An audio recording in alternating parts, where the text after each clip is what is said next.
Hello everyone. The title of today's episode is Explorations of Cosmic Presence. And so, Mr.Within would like to dive deep into man's greatest understanding, that which is of the self.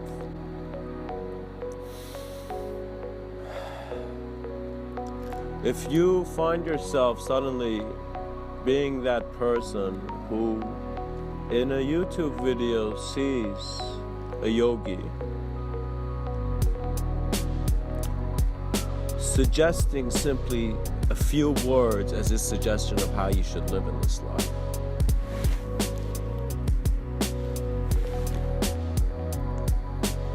it is always important to abide by the self.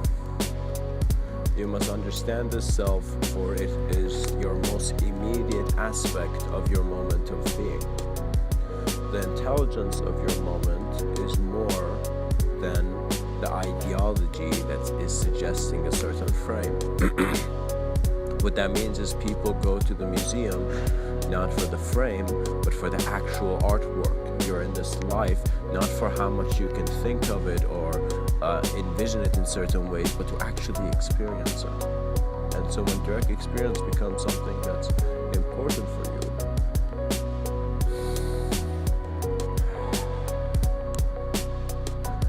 you begin to make the object of meditation your whole existence. And when that occurs, you begin to see the mind of man moving beyond how it has acknowledged things before. You're not just something that doesn't have a past. You don't need a past to understand who you are now. Your past is a reference of how your experiences are found to be relevant in your next step. Consciousness, just like how it observes physicality, not just objectively but also beyond subjectivity, it seems at times the existential clarity is that which is nothing. And in nothing, if we just observed space a bit more, we would see that there would be no thing.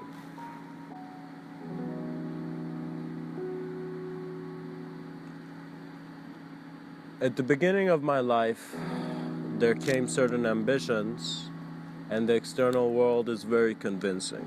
I felt I had to live in a certain way, survive in a certain way, and so I had planned out a strategy of living. But while trying to move that strategy forward, I began to see life did not want me to take certain steps, and not in the sense of failure, just the sense that within me there was a sense of knowing that I am taking a step into a direction that is not close to where I need to be. And when you see that man's intelligence has a both linear aspect and a non-linear aspect, you begin to see there is a reason people who are playful laugh a lot, because their reality is open, conception is flawed, and that is why it's so perfect.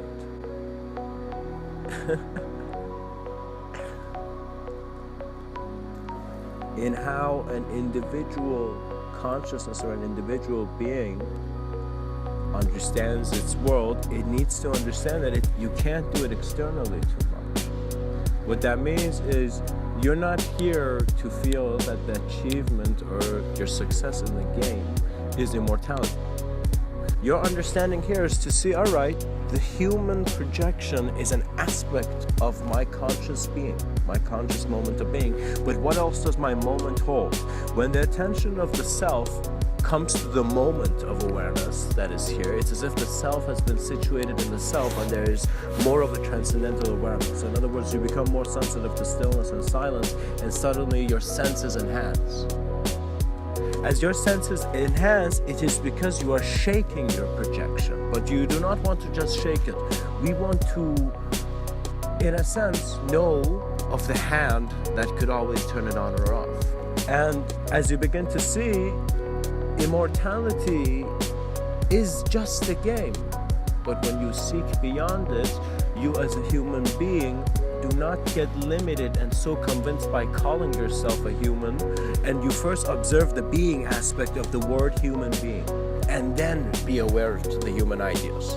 Because the being aspect meant there's certain views that you are for the first time. It's as if certain thoughts that if you begin to see thoughts as just new hallways you're discovering into some wondrous world, it will satisfy you more, because it will give you momentum.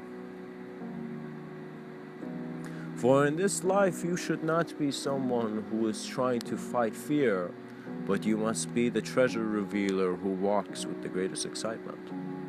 Because the treasure that you're revealing is a sense of you, which is not relevant to sensory perception, for it is observing it. It is not, see, if it was said out of no imagery that is true. Like, for example, if I come and tell you, you are God, or you are your unified field theory, you might begin to see that it is not real to you, because there's no sequence of how one image went to another image.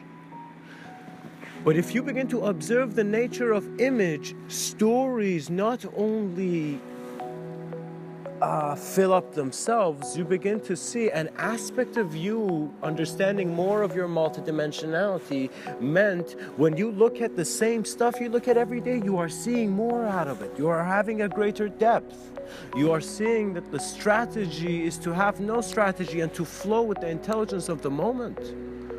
For some generals knew that their command must be done with the full attention to their moment. If you become aware of your moment, you not just become excited, you also become aware of what you have thought you were. And so we must not think that there is it's all just an amusement park. Do not just think that as well. Even though Wonderland can be exciting, but you must be aware as a being, just like how Machiavelli suggested. By being aware of certain enemies, you would be sharp. And now in this generation, not physical enemies, but by being aware by certain ideas, which you are constantly coming up in your life, you will become aware of how your decisions are being made. The thought process of man is actually when, as you observe the processing, you are beyond it. In other words, you are perhaps right now receiving an understanding of my talk that is beyond something you can tell anyone. But that's the point. It's for you, for it is you. The uniqueness and separation dissolves as the consciousness of man becomes the experiencer of all that is within the moment. Cosmic presence becomes how you are here in a manner where there is no mannerisms. It's as if when Lao Tzu was saying action through inaction, there was a reason for that. Because it is the trust in the acts of intelligence, existential intelligence that are being done, that proves that right and wrong was to its own inspiration. What that means is, if we saw every problem known to man as just one color in this world of worlds, we are but an individual grain in a vast field of being. Physicality could not lie to itself. Mankind thinks his nature is stuck in a certain way, but the plane of existence is also learning not to lie to itself. And so man's intelligence is being cleansed by how life, the world around it, is maintaining it. Learn from every moment, because self-awareness means to not just be stuck between a veil, but to find the sword quicker than lightning. Because existential clarity meant it's up to you how much you are willing to observe in yourself to see what you have to say. For the greatest treasures of man were always within. When you are exploring cosmic presence, you are moving through the many different ideas in which your personality is suggesting a world based on. Your personality is how you as a being have lived in this life to a certain degree, and now based on many layerings of intention, you are who you are in front of who you are. On some level, we are very individual here, and of course, that's how you're hearing my voice. Science is not wrong. Science was wrong when it said there was nothing more. Do you see? Because simultaneous realities means the consciousness is situated in two fields of existential being.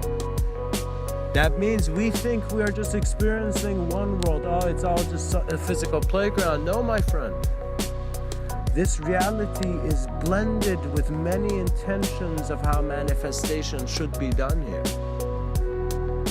Because beyond the categorization and classification of the human mind, man, once the body realized its environment to a certain point, was the greatness of its experience. Your transcendence is actually how you have moved beyond any reason to be. What that means is, if I ask you how are you here, you might say, oh, I'm here because of gravity, I'm here because of this, I'm here because of this. But if I ask you how are you here as what you are, the existential intelligence you are, you will see there is a profundity beyond some questions that man can never answer that are suggesting the greater intelligence that we are in. An aspect of you is lost, but an aspect of you also has the ability to always be found. You will begin to see your imagination or your sphere of awareness will have such trust that you are walking and you are enjoying your moment. What that means is, regardless where I am, I appreciate how I am existing in the moment, and I have existed in many ways. If you choose to locate your immediate sense of what is real through a very firm individual consciousness, you become the average man who is too stressed out to even know what to do. But if you become a being who just tune things down, learn from silence and stillness, and in a sense become observant of what you're accepting and what you're receiving and where you are, you will begin to see, by you being more aware of your state of freedom, a life force will come to you. It will inspire you. For before my eyes were open, I could never see how I would have enough energy to go do all my ambitions.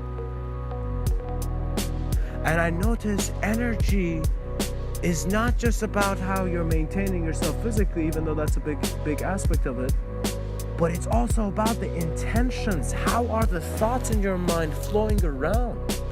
Is there a messiness? Is there an enslavement in your ideology by you thinking you're an idea? Or is ideology observant of your existential presence? In a sense that you know yourself through the eyes of all that you see. For how could life forget itself and then not see that every act is its remembrance? Humanity is reaching, based on its current technologies, a new renaissance in existential awareness, in existential communication, and into how he is a being that is multidimensional. Multidimensional renaissances would be how the individual realizes that it was God.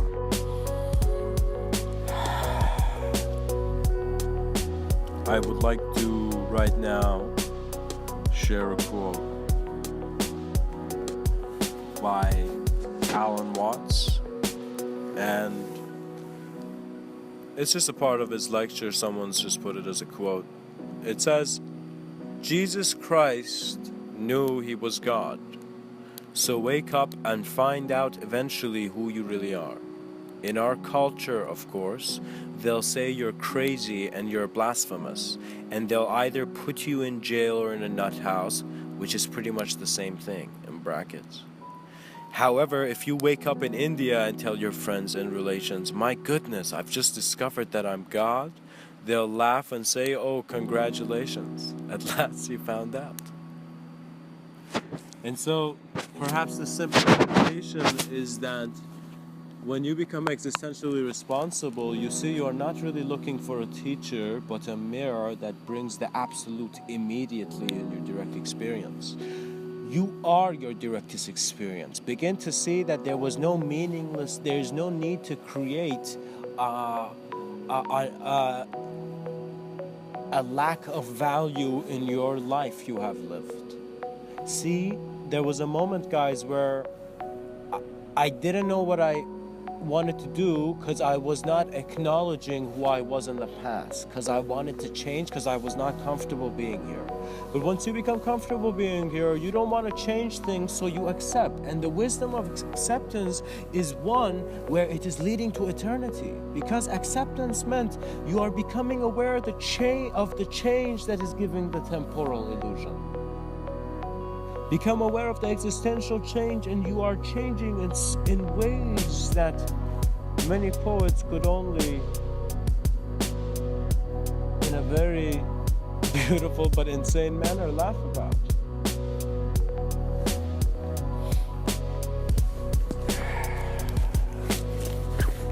An aspect of you is here. This aspect is clear, it is unshaped, it is unspeakable. An aspect of you is there, which is wherever you feel your world is. It is whatever you feel as a thinker that you may be. It is very important for human consciousness around the world, just anyone who's having a human experience, to become aware of how your reality is being kept. As you do, you go on a natural rhythm and flow of, in a sense, no, I don't want to say filter, but realigning your sense of vision. You know, just like how you have to stretch before you, for example, play a football match, you also have to stretch your mind before you actually dive deep into very profound existential concepts. And you don't have to do it, of course, do you know? I hope my talks will become perhaps things that the children of my children's children innately know, and they were like, nice, you know. They just made it a bit smoother, you know. Every generation, every human being has great challenges in front of them. Your greatest challenge is self-exploration, to understand who you are, what you are, and you will see it will go on some levels where it will go beyond interpretation, and you will go in profound existential confusion, and you may feel you have been suffering for eons, and why is this continually? But there will also be moments where in an instant that will switch. You will see that you are lighter than what you ever needed to carry.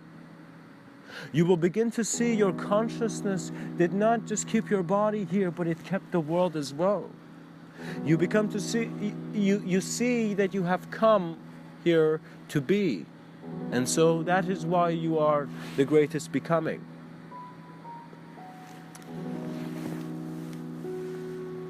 Your presence is how profoundly your idea dissolves and deteriorates in a manner, in an instant, as if your whole life is rewinding in an instant in front of your eyes, and you're seeing the purposeless purpose of your life.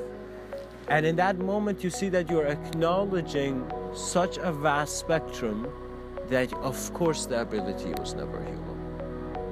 Sometimes from what happens to you and how you continue, you can see the ocean's wave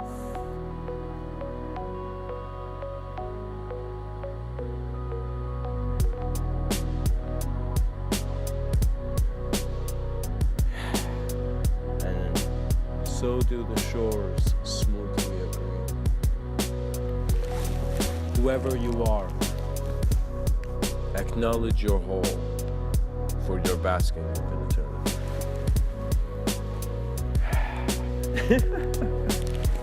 Gosh.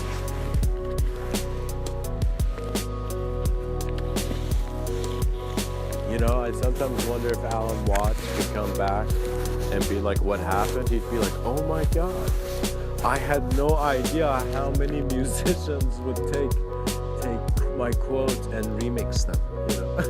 It would be awesome. But you know what Alan Watts would perhaps envision? He would also wonder how much he had catalyzed the human being. And so you owe it to your greatest idols, to your greatest symbols, to show them that because they were your idol, they are giving you the permission to become the greatest idol of mankind. Every human being is inspiring you to be human. Remember, and so the imagery of this is important. For sometimes you might think you're a bad person, but the environment around you is collapsing. And so you must be aware of these earthquakes. And so you must become internally situated if you are externally in an uncomfortable place. And of course, that is in an instant. Now you are here, ideas are observed. You are aware of ideas, you are not ideas. Your freedom is as simple as your awareness to why breathing is a requirement. When stories fade, no character is drowning.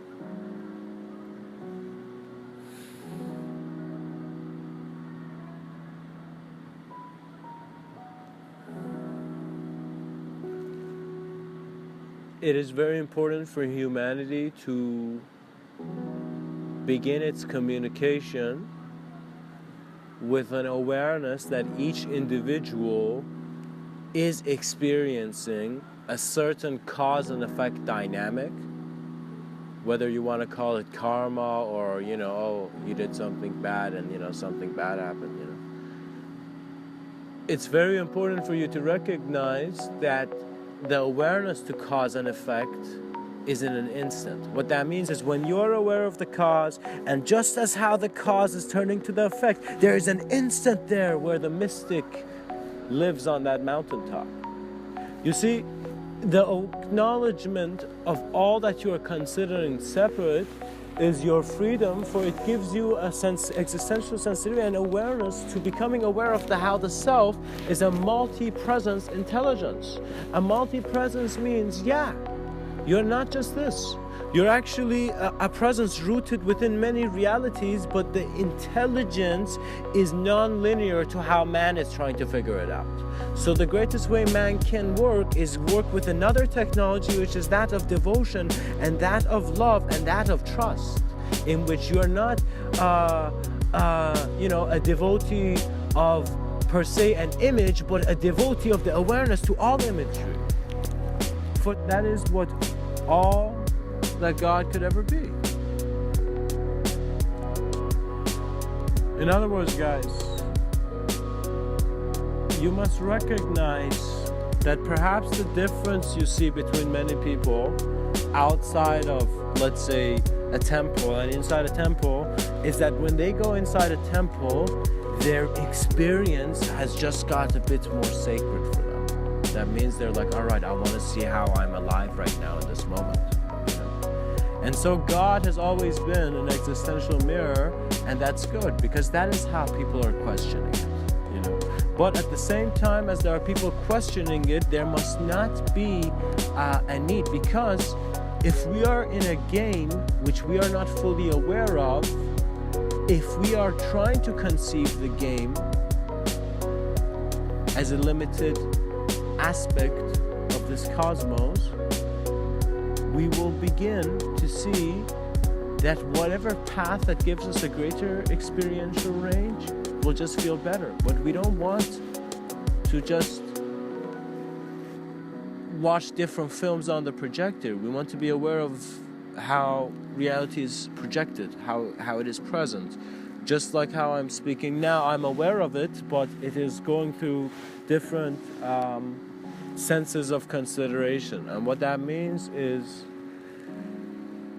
once you trust your thought, instead of with a lack of trust, not diving into the depths of your mind to understand the treasures that are within you, you will begin to see that the issue was that you conceived an issue.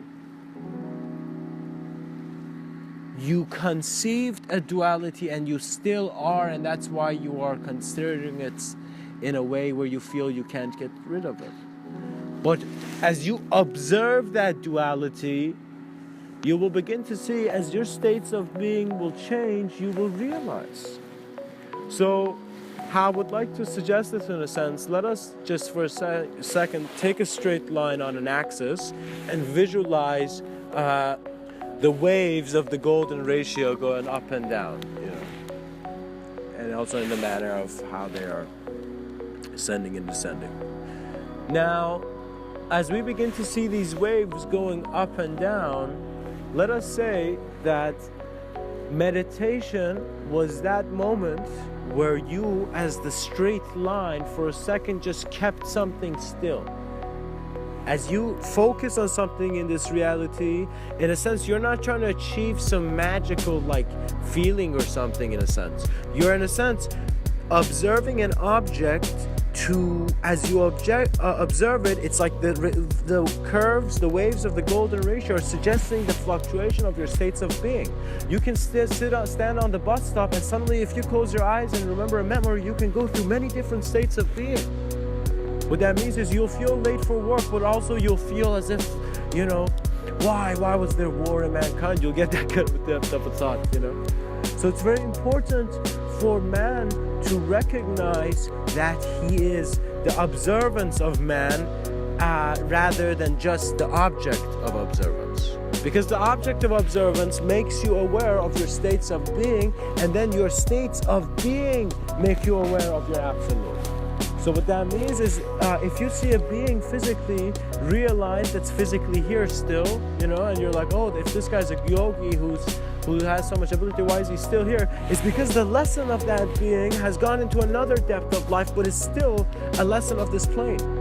What that means is that this plane of existence is a teacher to many, and that is why there are many pilots of consciousness smiling among the clouds.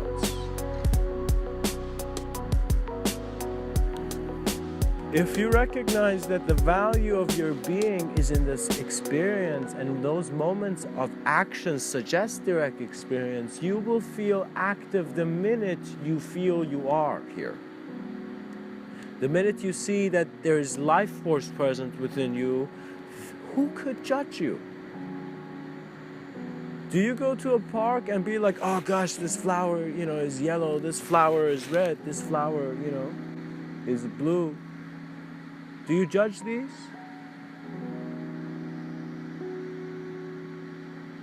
No, you don't. And what you do is you go pick up that rose, and you will feel the thorns hit your hand, but you will pick it up and you will take it to your beloved. For the love of lovers was absolute. And as you see the love of existence that is present, this romance you have had in being alive and living and surviving, you advance yourself by being aware of the communication being more than it is, for you are aware of it. Focus and consideration are huge. As you remember, your remembrance is your truth.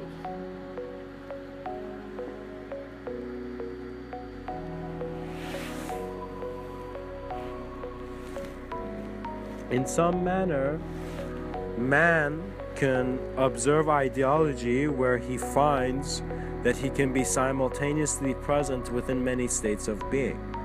And this is something which is not done by the individual's, in a sense, physical body, but in a sense with a more collective consideration of the being. So if you feel you're communicating with guides, you're actually communicating with an existential intelligence that is just like you, an existential intelligence, and so you are within a greater view. Just like how perhaps an ant carrying the one of the biggest things, that would even surprise man, being found in man's vision.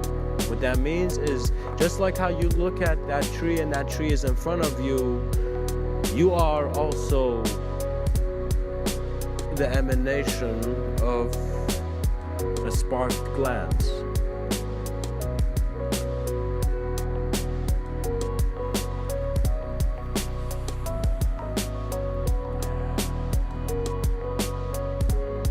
The explorations of cosmic presence was always now.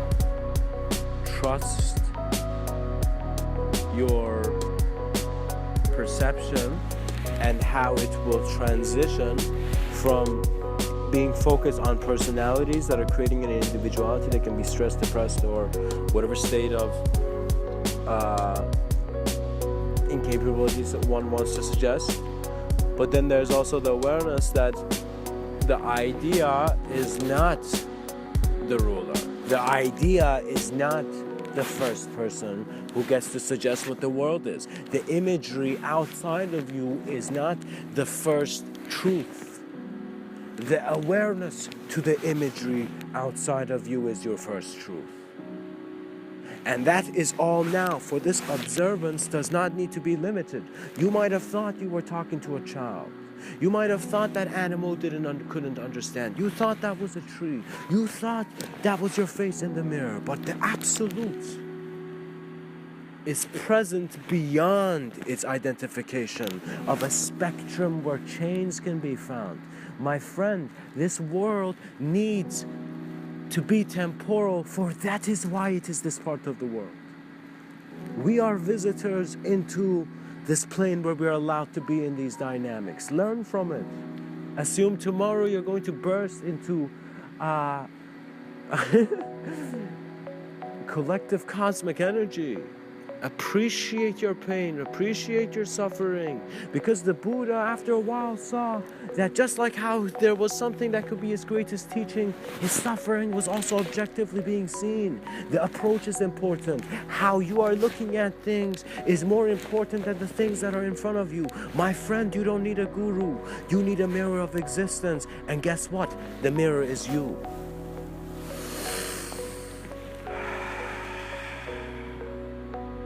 Call life. Call it now. Trust that your next moments will be profound. For a mystic will be birthed infinite times to show man the infinity is right here. There are some teachers here, you guys do not understand how they have come here. There are some existential teachers here, some mystics who they walk in silence, but their eyes are the conception of what words could never capture. And these beings come down and they choose to take personalities and they look in the eyes of another being and they smile and they say, compassion, my friend, compassion. For where else does the passion come from other than the beauty of the life that is here? Oh my beloved, you are a son of existence. You are a daughter of existence. You are the presence that is the gift of manifestation. And so in an instant, clarity is by your side. You were never alone. This life is your ally.